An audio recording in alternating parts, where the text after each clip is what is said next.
Welcome to the channel and this first look at a demo for a game called Distant Kingdoms. This will be coming into early access in Q2 of 2021. It's produced by a studio called Orthos and it's published by Casido Games. And I have to admit, I'm finding this game a little bit intriguing because in some ways it's Banished meets Settlers from the point of view of graphics, and there's a little bit of magic thrown in as well. So it's a slightly unusual combination, which I must admit has attracted my attentions. Now, I'm going to be completely upfront. I've played about 5 minutes of this game just to do a video test. So this is going to be very much a leap into the dark, and I think this will be a good way to kind of gather first impressions. So we might as well get straight into this. So we'll launch the demo. Now the load screen does take a little while to get into action, but that's understandable. This is a demo. So I'll see you once we drop down onto the game map. So here we are on the game map. The game starts paused. It says, welcome to the Distant Kingdoms tutorial. This demo will come to an end once you have met the requirements for citizens, tech node, or reach 5 mid-density houses. Well, we'll find out what that means later on. Oh, so what we got here. Welcome to Distant Kingdoms and the land of Ineron. The survivors of the Tamlen Cataclysm fervently await your guidance and help them survive and thrive in their new home. Beware that this land is not uninhabited. Discover the weird and wonderful creatures that stalk the plains and the mountains and the secrets that are lain dormant and untouched until your arrival. These are your global goods: crescents, mana, happiness, and residence.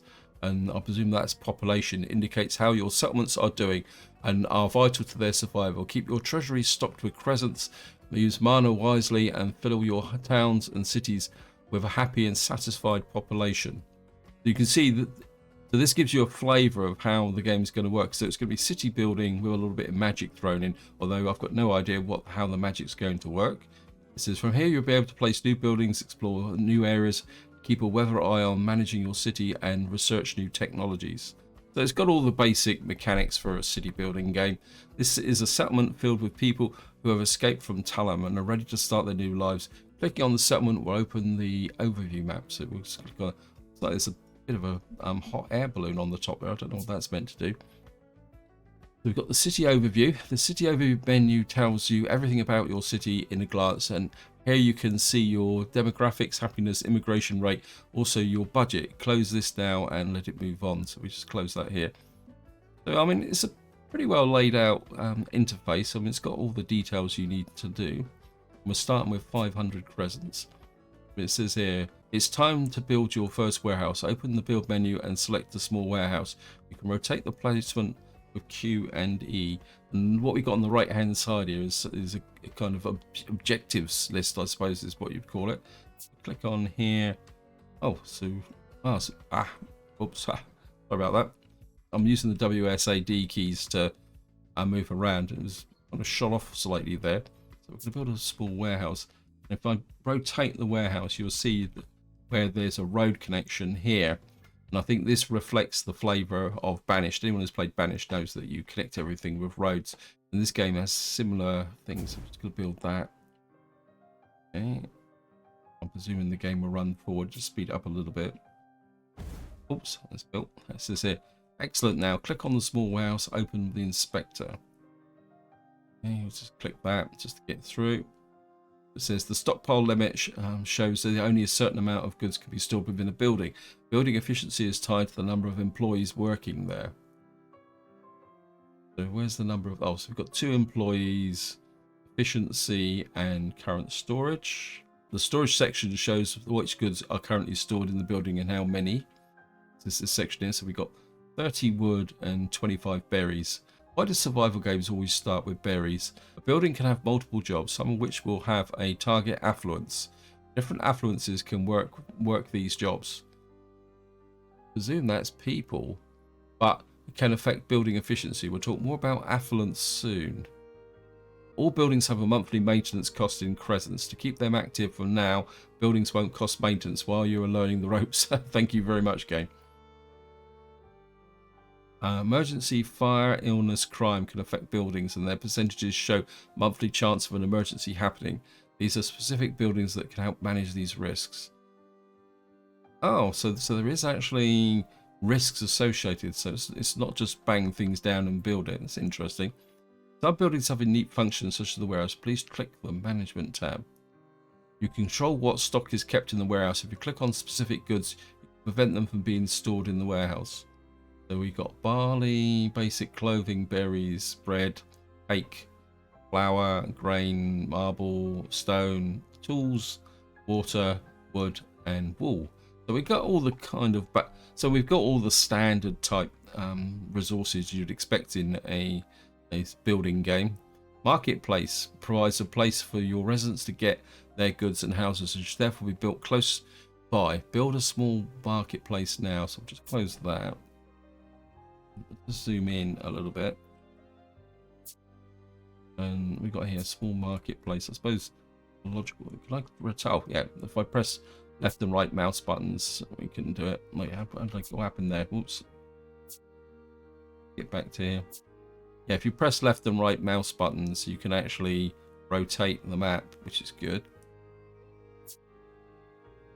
Because what we can do is we'll just rotate that in. Put the marketplace right next to it. We'll get goods. Okay, roads are a crucial part of any city. Every building has a road entrance that must be connected to the warehouse via roads. In order to function properly, the residents will use them to access buildings and get construction sites. Head to the marketplace and pick up goods. So you can build roads. So it's transportation. Rotate the map again a little bit. Getting the feeling that it's a little bit flighty. And I suppose we'll just put the usual cross in the center there. Fantastic. It's time to place some homes as you're ready to have your first residents move in. 3 should do for a start. Don't forget to connect them to the small warehouse with roads. Okay, so I'll do this out. What we can do is just put in, whoops. We put, say, what's that? You can hold shift. You can place multiple buildings in a row. I'm gonna hold the shift down. Makes rotating a little bit two-handed. With the kit. I think we can put another one on the end there. I presume we can't build it. Yeah, we can't build outside of the green areas. The green areas are a restriction. If you click the right mouse button, you clear the menus. Okay, so you can place that there. Presuming once the third house gets built. Yep. Okay, brilliant. The newly settled residents will pay crescents towards your treasury and monthly taxes off the. Oh, so we can actually get income from residents. Oh, that's good. You get 4 crescents per there. Each household has a happiness rating which is affected by whether their needs are being met. Since you're new here, your residents have decided to give you extra time before they grumble about their needs. Thank you, game. Everyone's unique. Different races. Oh, so there's different races in the game as well, and different affluences will have different needs, whether they're required goods or buildings satisfying the increase in happiness. But if a house needs aren't met, the happiness is reduced. Required goods will be collected from the marketplace. I wonder whether you've got to deliver everything there, or whether that happiness is sliding, or whether it's permanent. So as your city grows, you have an opportunity to upgrade housing density and affluence. Increasing density allows a bigger household. Raising affluence means more crescents are paid. There, so we do this. Unable to upgrade affluence, you need to reach higher affluence. Unable to upgrade density, so it's telling us about it, but we can't actually do anything about it there. Go ahead and click on the small marketplace. You can see an overview of the needs of nearby houses by clicking on the corresponding marketplace. So our needs, these houses need berries. Isn't that a surprise? I think there's some berries over there, isn't it? How close can I zoom in? We can zoom in pretty well. And this is what I was saying about this has got a slight kind of graphical look of settlers, and I must admit I do actually like the layout, even if it is slightly cartoonish, I suppose is the way to describe it. But I think in some ways it gives the game character, although I'm still not sure why there seems to be some kind of hot air balloon on top of the main building there. Anyway, so what we got here. Here's a little reminder. You can hover over your cursor over almost everything to get a helpful little tooltip. Thank you. Small house contains starting goods that will keep your residents happy in time and soon need to start producing. Keep them satisfied. Get started, produce goods. You need to unlock some basic production buildings. Open the tech tree. So we assume the green tick there. So there. Tech tree is a number of tech nodes, each one which have specific requirements to unlock a node. To unlock a node, you must first focus on one. Set your focus. Where's the focus then? Oh, so we click here. So what's this? This is resource working. And, oh, this gives us here required residents 10. Once we built this, we get lumberyard, water well, gatherer's hut, wood, water, and berries used by dwarf elf. Oh, so this got 4 races: dwarf, elf, human, and orc. Okay. For a return. So the requirements to unlock resource working have been added to the request at the top here. I think we get rid of some of these. So it looks like we've got to build more, and be aware buildings will cost maintenance. So it looks very much like we've got to get some more population by building some more houses. So we'll go for that. So we'll just rotate you there. Press shift. I think we'll maybe get another 3 down here. I'll put the road in. Put dirt road down here. Because the berries are there. I don't know if there's going to be any distance for workers. And then I presume once everyone moves in here, can we speed this up a little bit? I don't want this video to be too long. I've got no idea how long the demo is going to be. So apologies if this video goes very long. So we've now got that there. We've got 12 residents. I'm going to go back into here. And we unlock. With resource working unlocked, you're ready to build a lumberyard. Exit the tech tree. And we got to build a lumberyard. Where are we going to build? Well, I presume we're going to build a lumberyard in the trees. What we got here? Lumberyard.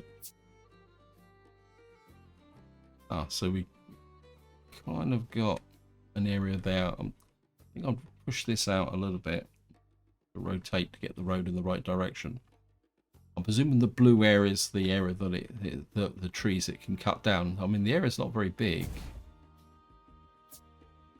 But then again, this is only a demo. I'm going to bring the road out here because I can't drag it at an angle. And I'm assuming that we're going to need to... Oops. I'm presuming I don't know if we can knock anything down, but we'll just put that in there. So we've now got this built. Okay, thank you. And we've got to click on the lumberyard. Having efficient buildings means that you have good product output, so it's your best interests. Maximize the amount of employees working there at all times. Make sure you've got enough residents, and at a push you can increase the building job priority. So that's the priority down there. I saw like kind of a white line. Plant seeds, so we won't need a forester. Oh, that's a very unusual way. It's kind of showing where the person's coming from and going to. That's interesting. Progress bars tells you how far along the building it is each producing goods. This shows that it's actually producing. It's not, and again, that's quite useful because if it isn't producing, you won't see the bar move. Let's talk about upgrades. Click on the upgrades screen here. Most buildings have upgrades available for an upfront materials cost. This will increase their output, but it will also cost small maintenance. I'd suggest trying to purchase an upgrade whenever you uncover the building materials. So how much is this? It's going to cost us 80 crescents to get strengthened axes. Maintenance costs 1%. I don't think we're going to do that just yet. Let's get back and click on the Generals tab. When a lumberyard runs out of trees to fail, it will stop production, and the plant trees button will allow the lumberyard to continue operation. So at the moment it says no, so I presume the number of trees has got to drop first. Now you're producing stockpile and wood, you soon need to build a gatherer's hut. Okay, so we'll just get rid of that.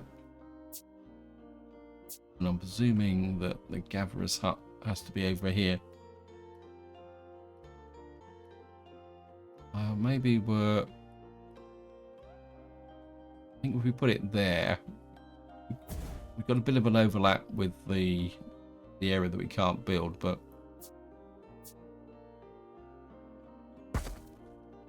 just come through like that. I'm presuming there's going to be a way that we can delete. Don't worry about that. I mean, this is only a demo, so we got building our gatherer's hut.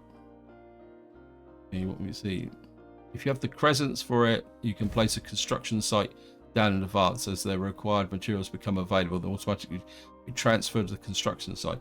So you can pre-plan ahead here. Just close some of these down a bit so that I can actually see what we're going.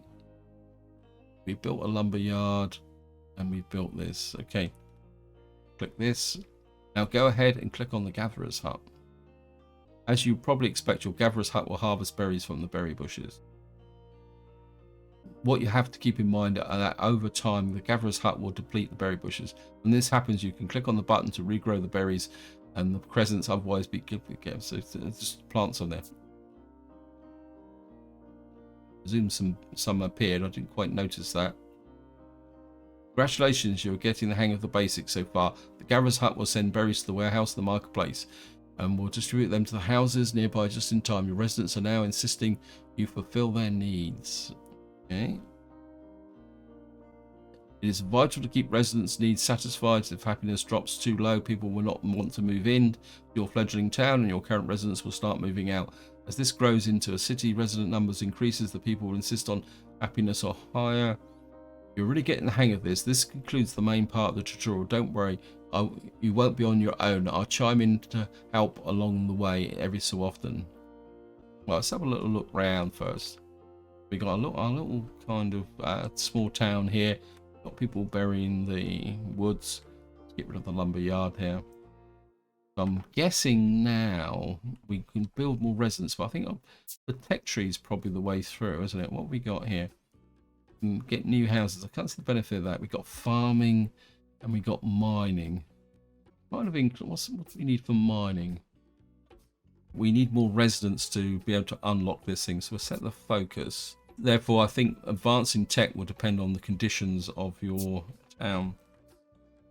So we need more residences. I'm inclined to put some more houses out this way so they're closer to the lumber mill, and just get one. I think we'll just put in another 3 down here. We'll just let them build. Right click. Got this here. One more once people move in. Should now be able to unlock this. Is it unlock? I can't. Well, one short. Come on, game. Why? There should be 2 people per house. You're 2 in there. What we're going to do is put another one there for the moment. I'm a bit worried that I'm spending a lot of money.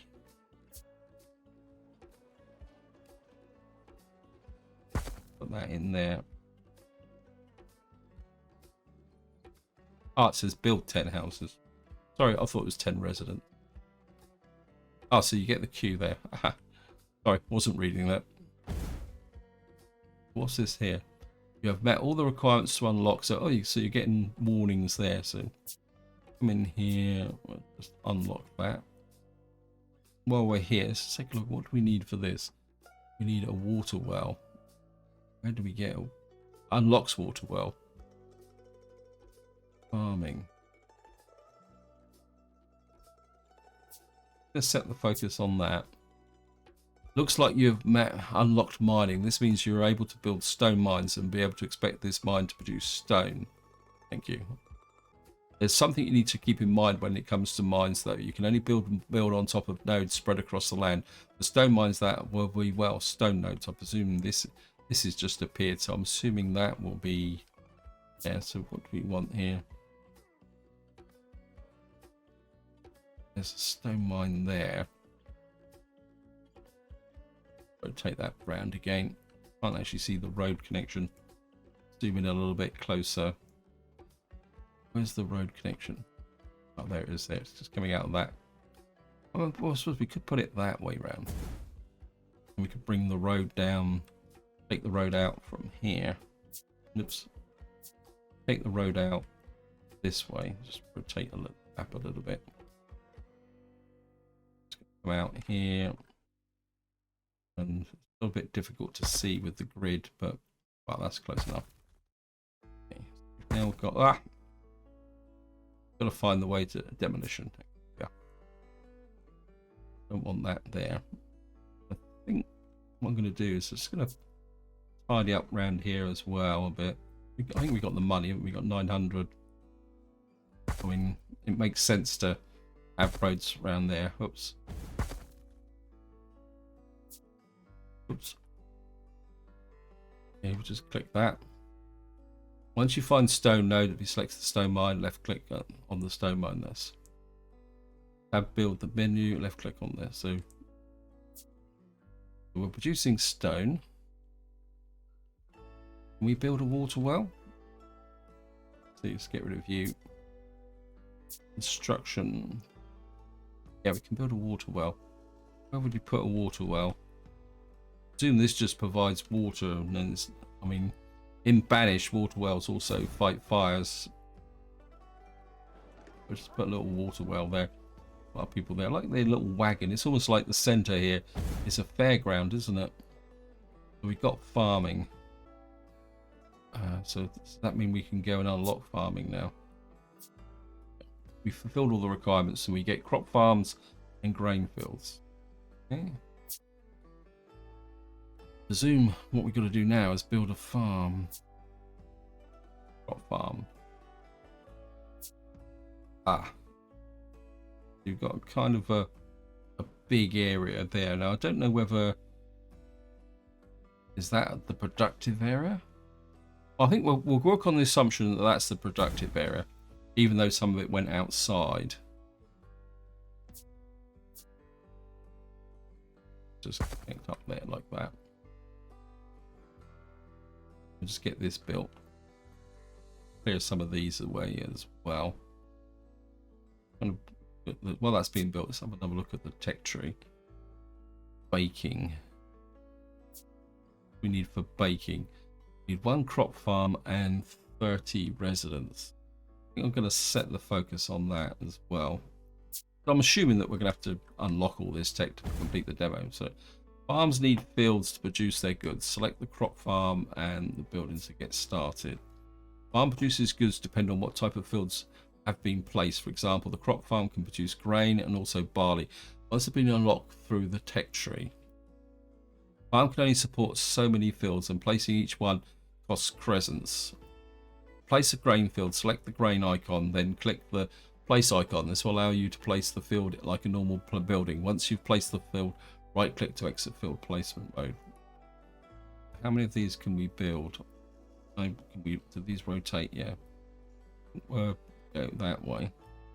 For more fields of the same type, you have to build that to produce some over time. Example, crop farms with 1 grain field will produce 1 grain each month. However, multiple fields of different types. Example. Oh, so you can mix and match.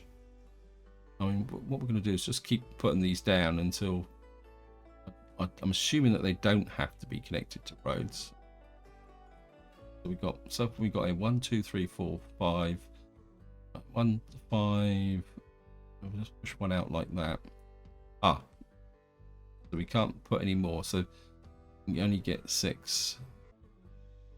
More fields. Okay, let's just get rid of you. You can delete fields whenever you want. Yes, thank you. We've now got ourselves some farming.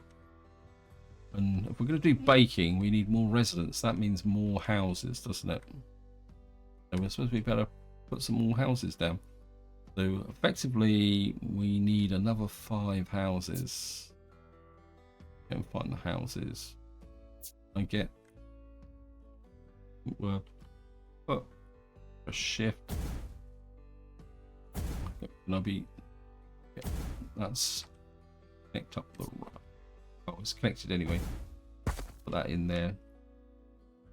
I think I'd like to bring some houses down here. Oops. Just to keep things a little bit tidy. But I've got to press shift there. It'll take a little while to get used to this, I think. I'll just put the road down here like this. You could slip a little road along the back here, make them help the residents walk a bit closer. So my instinct also is to possibly bring that road out there. I want to keep this space open because just in case we've got to build anything else. Maybe we'll just put start a kind of residential street going up here as well. So we'll just put two up like that. Just hook up the dirt road. I presume we'll have other types of roads later on. Oops, didn't need to build those. Okay, tech tree. We unlock this. We've fulfilled all the requirements. And what's the next thing here? New houses. Magic. What do we need for new houses? Okay, let's just set that as a focus. I quite like this idea that you can set a focus. And I don't know whether this is just for the demo or something permanent, but I think that will work quite well. Got a bakery. Oh, that's quite small actually, isn't it? Rotate this a little bit. I presume we need the bakery close to where we're going to do things. Actually, all the houses are slightly different as well. There's like different versions of houses. Like these have got plants with a truck. I quite like that. The fact that then all the houses aren't all the same. Okay, unlock the new houses tech. So we've got our. Let's have a look at this. So we can actually do an upgrade, and we've got quite a lot of money. I'd like to try the upgrade, but we've got about plant. So we can, oops, nearly run out of berries there. Just get rid of you as well. Just tidy that up a little bit. It's going to annoy me. I think maybe we'll do an upgrade here. What we got here? Strengthened axes. Got the money. Let's just get some strengthened axes. Chopping down some wood here. Got the steel mine. There we got. So let me just. So technically, we've now fulfilled the requirements for new houses. And what we got here? Magic and exploration. I think we'll go magic first. What do we need here? Required residents. Wow, we need a lot more residents. What do we need for this? You need 60, you need 50. So we'll go for magic first. So we need more residents. Wow.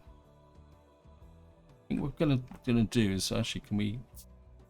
No, you still got plenty of trees. So what's that? We need a lot more houses. Increase the population to 50.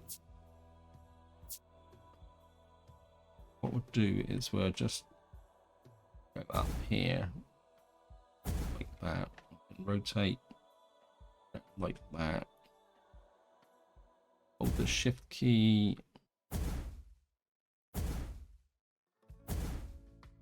In the road here. Let that build up there. Hook a road across the top there. I've left the. Oh. Okay, a mysterious smell. What is that? A place has become overcome by a horrific, pungent odor. Nobody knows where it's coming from, but it's making people nauseous and angry. Locate the source. 350 crescents. Attempt to mask this. So it says the chance the smell is successfully masked. Chance the smell is there. Gain happiness +4. Okay, we're going to go for happiness. So events change happiness. Okay. That's going to annoy me, but I think I can live with it. Right, those buildings are quite small, so I think rather than expanding outwards, we're going to. I know this isn't truly. Right, we need a couple of houses out that way, and that should be. Oops, that should then build that there. I mean, part of me says that it should build a road across like that. Oh, we could probably find something to put in there later on. Okay, we've got magic unlocked. Unlock magic. What we got here? Okay, we're just going to set the focus on that. Just to. Okay, excellent. You're now ready to use totems. Okay, mana is a totem font power. Mana is a totem's font of power. That is generated from both mana wells and magic guilds. Open the build menu and place a mana well. we place this anywhere? Whoops, there's a little bit of a pause there. Looks like we can put it anywhere. And we got a little bit of space here, so we'll just drop that next to there.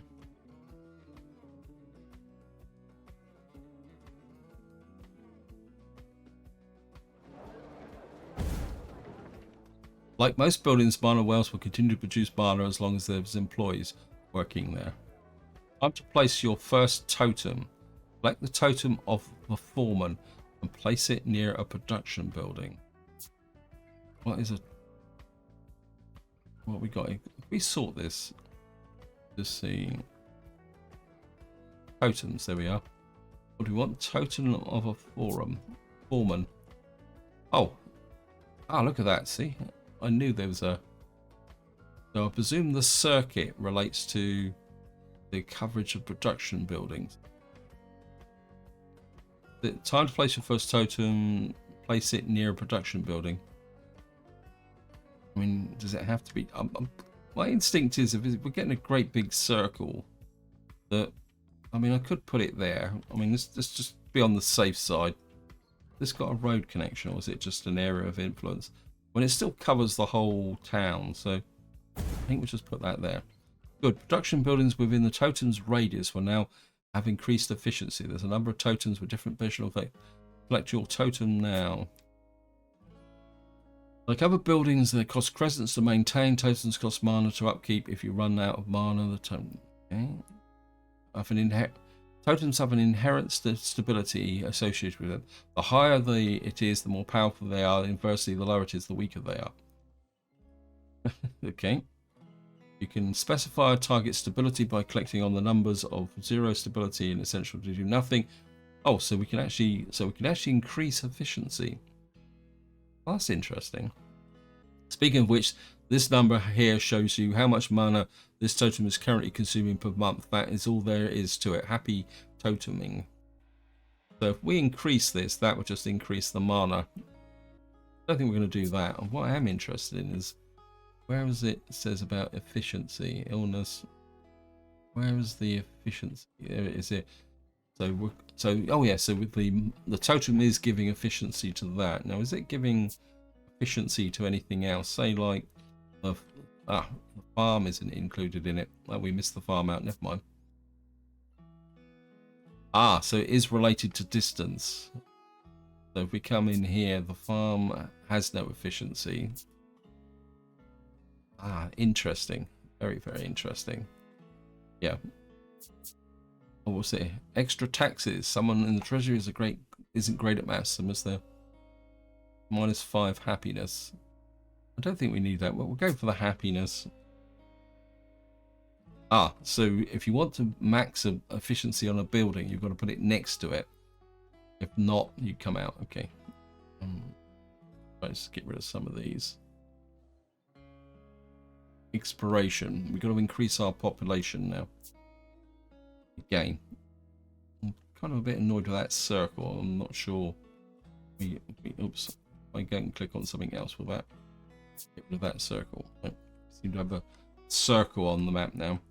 But we need to get another 5 or 10 people and used all the trees up yet. So we have to keep an eye on that. I think what we will do is we'll just put 5 houses up here. 4 houses up here. 1, 2, 3, 4. And we could slip another house. I think we'll just make things look a bit different. We'll put that there. Of course, we're going to need to put a road.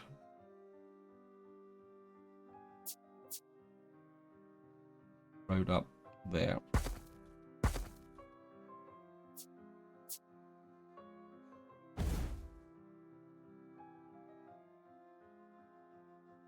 Yeah, you might find that circle a little bit irritating. I mean, it should only really appear when you you click on the mana here and it should show you.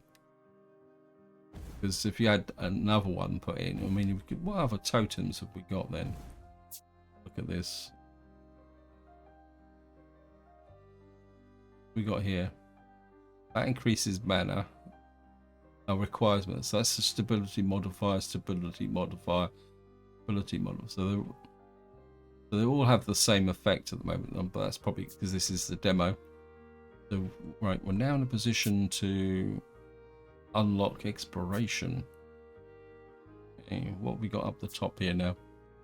We need 5 mid-density, and we'll leave that for the moment. Congratulations, you've unlocked exploration. This is truly an important milestone. You're ready to go adventuring. By unlocking exploration, you can now build a tavern. This will allow you to recruit adventurers. Open the build menu. Have a tavern. There's the tavern. How big is this? This also is a little bit bigger than. Can we get that on the end here?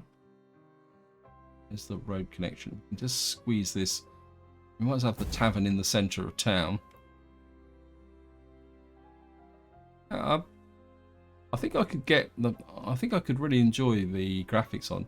I mean, I think considering this is a demo and this game is actually going into early access, I'm quite impressed by the graphics. I quite like this style actually. As I say, it is slightly reminiscent of Settlers, the way Settlers was. Okay, each tavern supports one party. To create a party, open the world overview map. I think down here. So this is the map itself. So this is the overall map. Can we zoom in and out? Don't think so. There's click the exploration button to enter exploration mode. So the game is based on hexes, isn't it? Here's the exploration mode. Perfect. You can now recruit adventurers to form a party and click on a recruit party and do so. So we're getting into slightly a bit of an RPG. So we're getting into a little bit of role play now. So because adventurers have traits, levels, and XP. To gain XP as they explore and as they level up and earn more traits. These traits come in handy when clearing dungeons and defeating creatures in the wilderness of Ineron. So, okay, click here. Someone's got to buy the mead and mend the armor and pay for the victory of the parades. Be mindful that adventurers cost crescents up front to hire and have a monthly salary. You now hire 4 adventurers of your choice. Let's have a look here. Strong human. So we've got traits here. This guy looks like an orc, doesn't he? Click on here. Okay. So what have we got here? Wow, we've got elves and all sorts of stuff here. Detective, elven heritage, sharp hearing. Kleptomaniac. I presume we're going to need someone. I quite like the idea of a hunter with low light vision. We'll go for him. I presume we're going to need someone with athletic or courageous. We need a front line as well. Going on the standard Dungeons and Dragons profile, where you have the warrior, the cleric, the thief, and the mage, isn't it? I mean, I don't know if that actually applies here. Detective could be useful. You've got their athletic, elven heritage, sharp hearing, troll tongue. Okay, let's go with you. I mean, strong. You're an elf. You're a strong elf, eh? Got a dwarf here. Dwarven heritage, lucky, arena fighter, mana affinity. Let's just put dwarf in the mix just for the fun of it. So this is by. You want to explore new hexes and see all that Ineron has to offer. Exploration will reveal more resources if you use. Increase the area available for building. Watch out, some hexes contain creatures and dungeons. Creatures block hexes, while dungeons are scary. Residents won't want to go near them, and they spread negativity, unhappiness. Okay. Your party clears hexes by navigating event chains, traits, and morale and XP will increase their chances of victory. Morale will increase as more hexes are cleared. Send out your party. Click on the Send Adventurers button and then left click on the adjacent hex. Be careful though, the further the hexes from the tavern, the more expensive it is to explore. So we're going to send on adventure. Where will we go? Go here. Okay, exploration takes time. Your party faces challenges they will find, and you can track your party's progress by looking at their progress bar. If a hex has no creature or dungeons, then lucky you. The hex will become available once the party has finished their exploration. If the party attempts to take on a creature or dungeon and is unfortunately unsuccessful, do not worry. They can always return and try again after a cooldown period. Then the morale is there. That's all there is to it. Close to return. Oops, what we got here? The party's encountered a group of imps who have been following them for some time, looking for a way to cause total chaos. They find that way when the party happens upon the ruined house, and then the imps beckon them forward with evil grins should they try. Adventure begins. Encounter. Okay, we're going to go for the encounter. As the party nears the house, they can see that it is once a grand place, perhaps the home of one of Ineron's famous inhabitants. The doors and windows on the ground floor are blocked up, however. There's only ways in through an upstairs window. You need an athletic character. I've got an athletic character in here somewhere. I'm like, there we are. We select him. Or is this a selection automatic? I think we'll scale the window. Huzzah! Right, let's just get back to here. And I presume when we go for everything built up now, we got our town groups. Once inside, the party is stunned to see that the appearance of the ruin on the outside is just that, an appearance. Inside the house is as grand and intact as it would have been years ago, with a strange place. The party is itching to explore. We need someone who's courageous and someone who's perceptive. I think I've got someone who's courageous, haven't I? Time to explore. They're able to advance through the house and make their way to there. Okay. Let's just get into here. Technology. I'm going to go for this one here. Set this as the focus. We've got to have mid-density housing. What is that? Oops. At the bottom of the stairs, the party is granted by a variety of sounds, scurrying little hooves that are heard around them, followed by an evil little chuckle as we all know, wow, there's some noises coming from. Sharp hearing. We got someone with sharp hearing, haven't we? Yeah, this Celeste Tyrann. Search carefully. Bottom of the stairs, the party is greeted by a variety of sounds scurrying around hooves and there. Okay, we're just gonna. We got a hunter, haven't we? So picked up the relative ease they need down. Oh, so the first one must have finished. Failed. You get a second chance. Okay. Let me just see. What was that again? We got to buy some mid-density houses. Can we upgrade these houses? Yeah, because we can. Okay, to upgrade them, we need more wood. How much wood have I got then? 85. I'll probably run out of trees or something like that. We're nearly there. I mean, I could get a second lumberyard in, I suppose, to try and speed the process up and keep everybody happy. I think we'll do that. We'll go for another lumberyard. Whoops. Put it out here so there's no overlap. That a little bit. Oh, we still haven't unlocked that bit there. So if we just put this out about here. This road up. You can't drag laterally.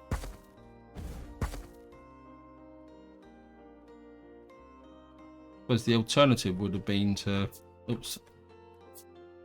upgrade these. We've got piles of cash, isn't it? Lubricated gears. We're just going to. Okay, to do that we need wood. 170 wood. We upgrade you straight away. I'm not going to spend the wood. We're just going to go for the upgrading of the buildings. We upgrade. We're nearly there. Actually, just fractions of a log. Interesting. So can't do that. Is my party back? Let's just clear some of this out. Manor and tourism. Okay, this is exploration. I mean, is the party finished?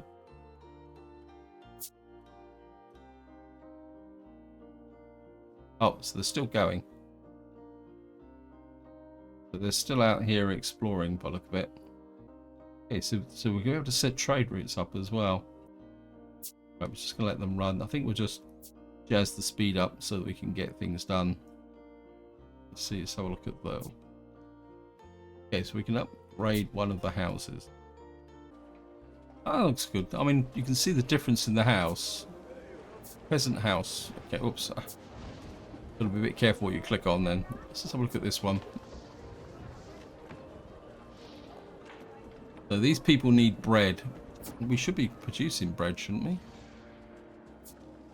Manuel. I've got my... Oops. Okay, so we have to click round here.